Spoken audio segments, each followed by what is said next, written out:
என்னதான் மதி வீட்டுக்கு வந்திருந்தாலும் ராஜலட்சுமிக்கு மதி வீட்டுக்கு வந்தது பிடிக்கல. மதி மன்னிப்பு கேட்காம இப்படி தான் முன்னாடியே சுற்றிக்கிட்டு தெரியறதும் பிடிக்கல.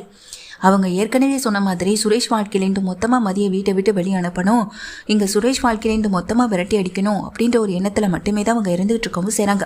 ராஜலட்சுமின்னு ராகவன் கூப்பிடும்போது நிதானத்துக்கு ராஜலட்சுமி என்னங்க என்னங்க அப்படின்னு சொல்லும்போது, எத்தனை தடவை நான் கூப்பிட்டு இருக்கேன், ஏன் என்னன்னு கூட கேட்காம என்ன யோசனை பண்ணிக்கிட்டு இருக்கேன்னு சொல்ல, எல்லாம் வீட்டுக்கு வந்திருக்காளே அவளை பற்றி தாங்கன்னு சொல்ல, அதை பற்றி யோசிக்க இனி என்ன இருக்குது, அதான் நம்ம நேரடியாக கூப்பிட்டு எல்லாத்தையும் சொல்லிட்டோமே, இதுக்கு மேலே எந்த பிரச்சனைன்னு சொல்லியும் ஸ்டேஷன் வரைக்கும் போகக்கூடாது, இந்த வீட்டில் நீ எப்படி இருக்கணுமோ அப்படி தான் இருக்கணும்னு சொல்லியாச்சு, இதுக்கு மேலே அந்த மாதிரி அந்த பொண்ணு நடந்துக்கிட்டுனா பார்த்துக்கலான்னு ராகவன் சொல்ல, எனக்கு நம்பிக்கை இல்லைங்க, அவன் மேலே எனக்கு துளி கூட நம்பிக்கை இல்லை அப்படின்னு ராஜலட்சுமி சொல்லிட்டு இருக்காங்க. அதே நேரத்தில் இங்கே மதியுமே தன்னுடைய வேலைகளை வந்துட்டு தான் உண்டு தான் வேலை உண்டுன்ற மாதிரி இருந்துகிட்டு இருக்க தான் செய்கிறாங்க.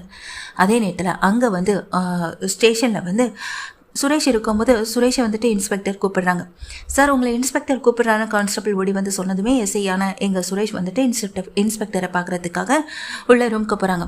வாயா சுரேஷ் வா வந்து உட்காரு அப்படின்னு சொல்ல சுரேஷ் போய் உட்காடுறாங்க. சார் சொல்லுங்கள் சார் என்ன விஷயம் சொல்லி கேட்குறாங்க.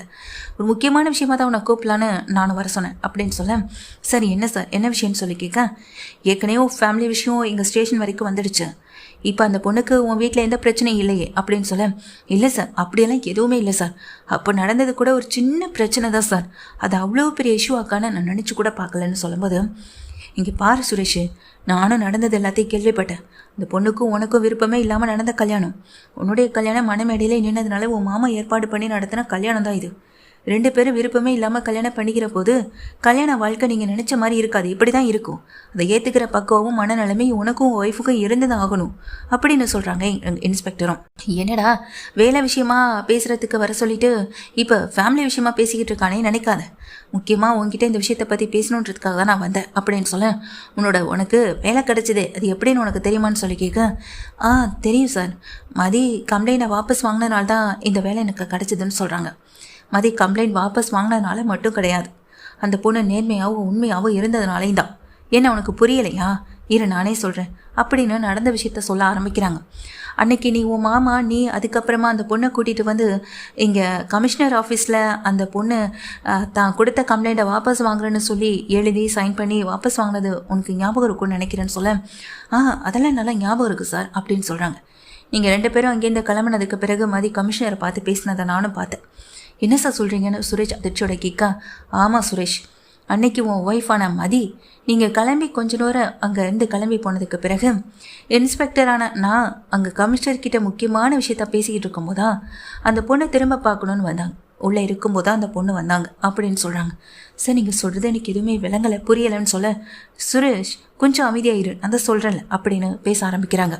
ஆமாம் சுரேஷ், அன்னைக்கு வந்தவங்க நடந்த விவரத்தை தெளிவாகவே சொன்னாங்க சார், அன்னைக்கு நடந்த பிரச்சனை இது எல்லாமே ஒரு வகையில் உண்மைதான் சார், ஆனால் இப்போ நடக்கிற இந்த அதாவது நான் கையெழுத்து போட்டு கொடுத்ததா இருக்கட்டும், இது எதுவுமே என்னுடைய மனப்பூர்வமாக நடந்த ஒரு விஷயம் கிடையாது, என்னுடைய ஃபேமிலிக்காக சில விஷயங்களை நான் இந்த மாதிரி விட்டு கொடுத்து போகணும்னு நினைக்கிறேன், அதே நேரத்தில் பாதிக்கப்பட்டவங்களுக்கும் இங்கே நல்ல ஒரு நியாயம் வந்து கிடச்சிதான் ஆகணும் அப்படின்னு உங்கள் ஒய்ஃப் வந்துட்டு கமிஷனர்கிட்ட பேசினாங்கன்னு சொல்ல, சார் அப்படின்னு அதிர்ந்து போகிறாங்க.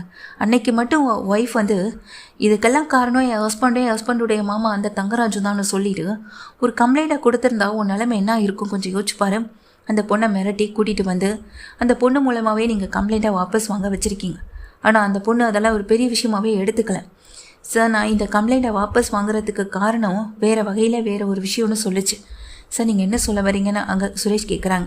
ஆமாம் சார், அந்த பொண்ணு அன்னைக்கு கம்ப்ளைண்ட் வாபஸ் வாங்க வந்தது நீங்கள் மிரட்டி கூட்டிகிட்டு வந்ததுனால நீங்கள் நினச்சிட்ருக்கலாம், ஆனால் அந்த பொண்ணு ஏற்கனவே முடிவு எடுத்ததுனால தான் அன்னைக்கு கம்ப்ளைண்ட்டை வாபஸ் வாங்கவும் வந்திருக்கு, அந்த காரணத்தை தான் அங்கேருந்து நீங்கள் கிளம்பி போன பிறகு கமிஷனர்கிட்ட சொல்லவும் செஞ்சுருக்கு, அந்த பொண்ணோட பாதுகாப்புக்காகவும் அந்த பொண்ணுக்கு பின்னால் எந்த பிரச்சனையும் வந்துடக்கூடாதுன்றதுக்காகவும் அந்த பொண்ணும் அந்த பையனும் உண்மையை காதலிக்கிறாங்கன்னா அவங்களுடைய கல்யாண விருப்பத்தை அவங்க பேரண்ட்ஸ் பார்த்துக்கிறேன் அப்படின்னு சொன்னதுனாலையும் அந்த பொண்ணும் அந்த பையனும் இதில் சம்மந்தப்பட்டிருக்கிறதுனால அவங்களுடைய லைஃப் அவங்களுடைய வேலைன்னு இது எதுக்குமே பிரச்சனை வந்துடக்கூடாது, அந்த பையன் ஃபாரின் போகணும்னு ஆசைப்படுறவன், இப்போ அவனுடைய பேரில் இந்த மாதிரி ஒரு சின்ன கம்ப்ளைண்ட் பதிவானாலும் கூட அவனுடைய கேரியர் அவனுடைய லைஃப் எல்லாத்தையுமே பாதிக்கும், அதுக்காக தான் சார் அந்த ஒரு விஷயத்துக்காகவே என்னுடைய ஸ்டூடெண்ட் ஸ்டூடெண்ட்டுக்காகவும் தான் சார் நான் இந்த கம்ப்ளைண்ட் வாபஸ் வாங்க வந்தேன்.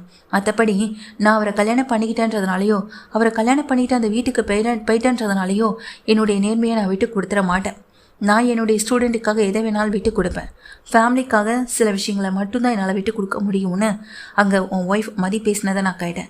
இந்த காலத்தில் இப்படி ஒரு பொண்ணான்னு எனக்கு ஆச்சரியமாக இருந்தது. அன்றைக்கி ஸ்டேஷனுக்கு ஒய்ஃப் வந்த பிறகு தான் எனக்கும் புரிஞ்சுது. எங்கள் விருப்பம் இல்லாமல் நடந்த கல்யாணத்தினால பிரச்சனைகள் இருக்க தானே செய்யும். நேர்மையான ஒரு ஆஃபீஸர் ஒரு ஸ்டேஷனில் ஒர்க் பண்ணாலே அந்த ஆஃபீஸரை என்னெல்லாம் பண்ணுவாங்கன்னு உனக்கு நல்லா தெரியுமே சுரேஷ். தண்ணி இல்லாத காட்டுக்க மாற்றுவாங்க, அங்கே இங்கேயும் மாற்றுவாங்க. அப்போது ஃபேமிலின்னு வந்துட்டா ஒரு பொண்ணு நேர்மையாக தான் நினைக்கிறத சொல்கிறத விருப்பப்படுறத நேர்மையாக நேராக சொல்லணும்னு நினைக்கிற ஒரு பொண்ணுக்கு ஃபேமிலியிலே பிரச்சனைகள் இருக்க தானே செய்யும். அதனால தான் அன்றைக்கி உன் ஃபேமிலியை கூட்டு நான் வார்ன் பண்ணேன். இங்கே பாரு சுரேஷ், உன்னை நம்பி கல்யாணம் பண்ணிட்டு வந்த பொண்ணு நீ எப்படி ஒரு ஸ்டேஷனில் நேர்மையாக இருக்கணும்னு ஆசைப்படுறியோ அதே போல் அந்த பொண்ணு தன்னுடைய லைஃப்பில் தன்னுடைய வேலையில் நேர்மையாக இருக்கணும்னு ஆசைப்படக்கூடிய ஒரு பொண்ணு. உன்னால் அந்த பொண்ணுக்கோ அந்த பொண்ணால் உனக்கோ எந்த பிரச்சனையும் வரக்கூடாதுன்னா நீங்கள் 2 பேரும் அவங்கவுங்க வழியில் இருக்கிறதா நல்லதும் கூட. இது என்னால் முடிஞ்ச ஒரு சின்ன அட்வைஸாக கூட என்னால் எடுத்துக்கோ அப்படின்னு சொல்லிடுறாங்க. சுரேஷ் அங்கேருந்து வெளியாயிடுறாங்க. இங்கே இன்ஸ்பெக்டர் சொன்னதை கேட்ட அத்தனை இங்கே நினச்சி ஆடி போகிறாங்க. அப்போ என் மாமா சொன்னதுனாலேயும் நான் சொன்னதுனாலே வாபஸ் வாங்கலையான்ற மாதிரி எங்கள் சந்தேகத்தோட யோசனையோட வீட்டுக்கு கிளம்புறாங்க. வீட்டுக்கு போயிட்டு இருக்கும்போதே இங்கே சுரேஷ்க்கு ஃபோன் வருது. சுரேஷ் எங்கடா இருக்க நீன்னு அங்கே ராஜலட்சுமி சொல்ல வந்துக்கிட்டு இருக்கமான்னு சொல்கிறாங்க. உடனே கிளம்பி வாடா அப்படின்னு சொல்கிறாங்க. 2 பேரும் அங்கே சண்டை போட்டுக்கிட்டு இருக்காங்க மதிக்கிட்ட. மதி எதுவுமே பேசாமல் அமைதியாக நின்றுட்டுருக்காங்க.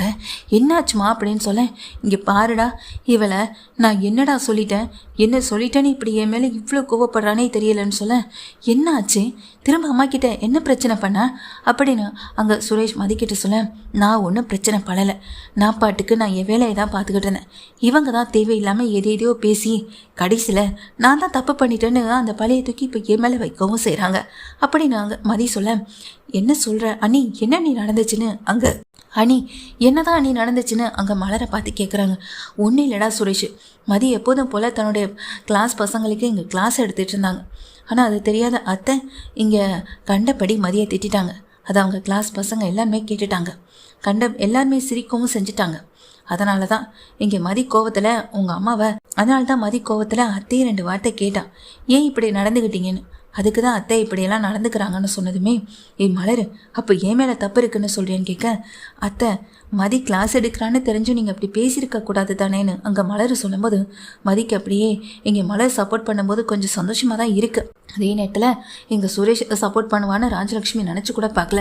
ஏய் சுரேஷ், இவன் நம்ம குடும்பத்துக்கு ஆக மாட்டான், இவளை நீ கல்யாணம் பண்ணிக்கிட்டு சந்தோஷமாக வாழ முடியாது. உன் வாழ்க்கை சந்தோஷமாக இருக்கணும்னா நீ இவளை தூக்கி போடு அப்படின்னு சொல்கிறாங்க. இந்தாடா வேணும்னா இதோ இந்த பேப்பரில் இப்போவே கையெழுத்து வாங்கிட்டு எனக்கும் இவளுக்கு எந்த சம்மந்தமும் இல்லைன்னு சொல்லி இவளையும் கையெழுத்து போட சொல்லிவிட்டு இவளுக்கு இப்போவே வீட்டை விட்டு வெளியே போக சொல்லு.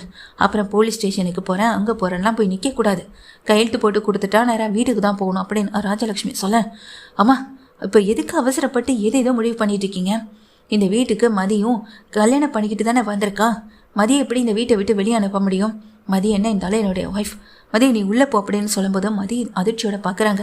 மலருமே ஆச்சரியத்தோடு பார்க்குறாங்க. என்னடா சுரேஷ் அப்படின்னு பார்க்க, என்னம்மா உங்களுக்கு யார் கூடயும் செட் ஆகலைன்னா அதனால் நானும் என் வாழ்க்கையில் ஒவ்வொரு பொண்ணாக இந்த வீட்டுக்கு வரும்போது வர்றவங்களெல்லாம் விரட்டி விட்டுட்டே இருக்க முடியுமா? இன்றைக்கி மதி இல்லைன்னா நாளைக்கு வேற பெண்ணை பிடிக்கலைன்னா அந்த பொண்ணையும் வீட்டை விட்டு வெளியே அனுப்ப சொல்வீங்களா அப்படின்னு சுரேஷ் கேட்குறாங்க. மதிக்கு ஆச்சரியமாக தான் இருக்குது.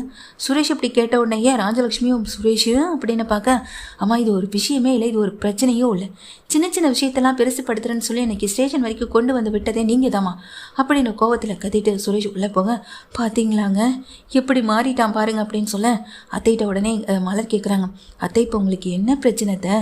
சுரேஷ் அங்கே மதி கூட சேர்ந்து வாழ்ந்தால் சந்தோஷப்படுவீங்களா, இல்லை இதே மாதிரி பிரச்சனை பண்ணிட்டு இருந்தால் சந்தோஷப்படுவீங்களா? 2த்துக்குமே நீங்கள் கோவப்பட்டுக்கிட்டே இருக்கீங்களே அப்படின்னு சொல்லிட்டு இங்கே மலரும் கேட்குறாங்க. இங்கே மலர் கேட்ட உடனேயே ராஜலட்சுமிக்கு பதில் பேச முடியலை. மலர் நீ வா மலர் அப்படின்னு பாக்யராஜ் உடனே மலரை கூட்டிகிட்டு உள்ளே போயிடுறாங்க. இங்கே மதியும் உள்ளே போக சுரேஷும் உள்ளே போக இதை பார்த்த ராஜலட்சுமியும் ராகவனும் இங்கே இவன் மாறிட்டானா இல்லை பொண்டாட்டிக்கு சப்போர்ட் பண்ணுறானே என்ன நடக்குதுன்னு தெரியாமல் ஒரு வித பதட்டத்தோட யோசனையோட குழப்பத்தோடு இருக்காங்க ராஜலட்சுமி.